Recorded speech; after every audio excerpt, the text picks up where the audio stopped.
बिस्मिल्लाहिर्रहमानिर्रहीम।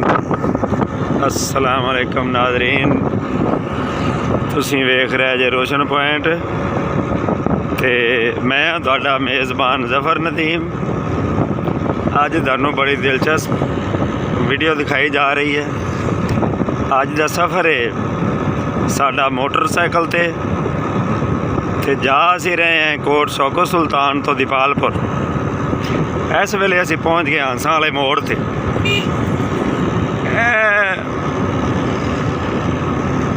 हंसा वाले मोड़ तो गुजर रहे हैं असी।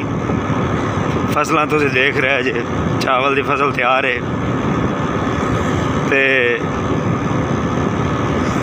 टावां टावां मकई भी है। अगे आबादी शुरू हो जाएगी पाकिस्तानी पुल आने तो पहले, क्योंकि अजकल का सब तो अच्छा कारोबार यही है कि ज़मीन दे टाउन बनाओ, मरले करके बेचो, आसानी नाल पैसा कमाओ, इकट्ठा करो, 4-6 महीने 2 साल रज के खाओ, उस तो बाद मुड़ नवे मनसूबे शुरू कर लो। ज़राई ज़मीनां घट रही हैं तो आबादियाँ बढ़ रही हैं। इस वेले असी पहुँच गए पाकिस्तानी पुल ते जी। तो नाज़रीन, इनू पाकिस्तानी पुल ही ना दिता गया है। असी तो बचपन तो सुनते आ रहे हैं क्यों इनू पाकिस्तानी पुल क्या जाता है। इसका वजह तस्मिया सानू भी कोई नहीं पता है। इश्तिहार तुहानू नज़र आएगा, चौधरी औरंगजेब जट सिरा दा एक सियासत च नवा इजाफा होया है तो इजाफा बड़ा सख्त हो गया है। सियासत कह लो दीपालपुर इनकलाब ही आएगा। औरंगजेब सिरा जनाब है अगो एक मोटरसाइकिल क्रॉस किया है, उल्ट साइड तो आ रही है मोटरसाइकिल। देखो पाकिस्तानी पुल तो अगे गुजरे हैं तो आबादी है, आड़ता ने जवान खड़े ने मोटरसाइकिल से है जी। आड़ता बड़िया बड़िया हाजी अनवर कमीशन शाह हाजी साहब जनाब पानी दे रहे हैं। अगे नाल भट्ठा आ गया, पुराने वक्तां दा भट्ठा है जी। ते सरदार साहब मोटरसाइकिल ड्राइव कर रहे हैं। सुल्तान राय का हारन वजया तो सरदार साहब एक बारी डरे ने।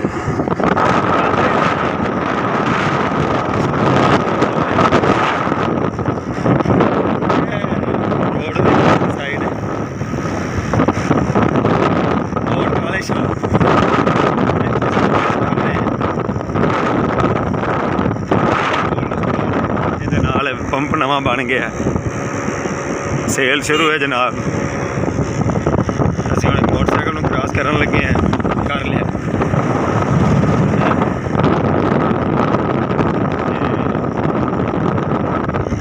ए आ गई जनाब सरदाई हाउस।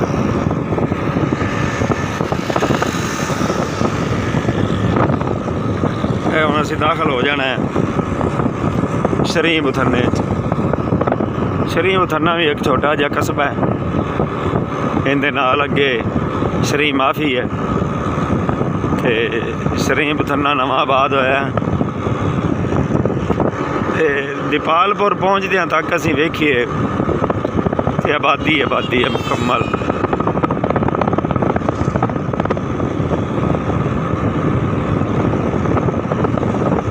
नवीं आबादियां ज़्यादातर मुलाजम पेशा लोग, मजदूर पेशा लोग रहते हैं,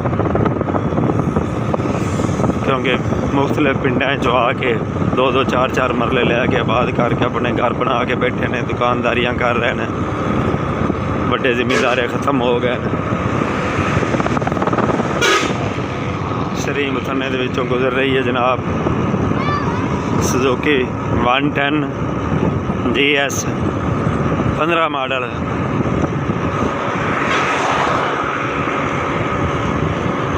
शरीम उतरना असी क्रॉस कर लिया है। इत्थे भी जदीद बिल्डिंगां बन गई हैं, अच्छे घर बन गए हैं। हुण असी आ गए हैं जनाब ਫਖਰ ਟਾਊਨ ਦੇ ਦਾਮਨ ਵਿੱਚ।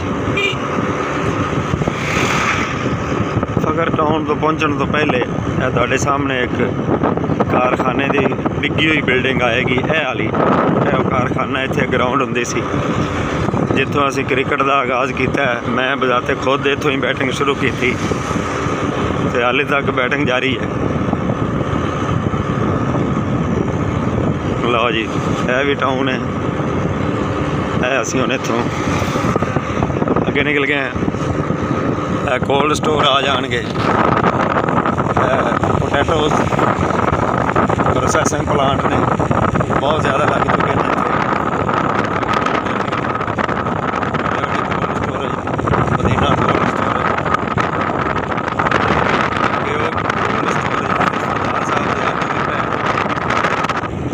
इधर एक नवा पंप लग गया ना, बड़ा इंडस्ट्रियल एरिया बन गया। इतने आके वीडियो का मुझे चौधरी रंग से साहब का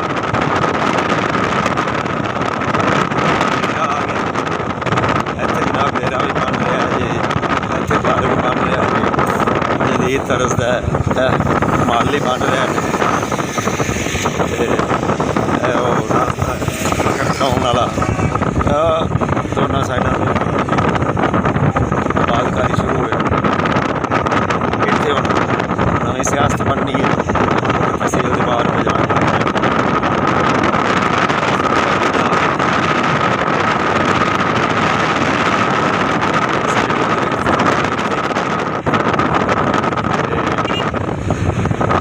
इवें करना है। ਜਿਹੜਾ ਚੈਨਲ ਹੈ ਨਾ ਰੋਸ਼ਨ ਪੁਆਇੰਟ, ਇਹਨੂੰ ਤੁਸੀਂ ਸਬਸਕ੍ਰਾਈਬ ਜ਼ਰੂਰ ਕਰ ਦਿਓ। ਵੀਡੀਓ ਨੂੰ ਲਾਈਕ ਕਰੋ, ਬੈਲ ਆਈਕਨ ਨੂੰ ਦਬਾਓ। ਮੁਖਤਲਿਫ ਸਫ਼ਰ ਜਿੰਨੇ ਅਸੀਂ ਕਰਾਂਗੇ ਉਹ ਤੁਹਾਨੂੰ ਮਿਲਦੇ ਰਹਿਣਗੇ। ਇਹੋ ਜਿਹੀ ਕਮੈਂਟਰੀ ਵੀ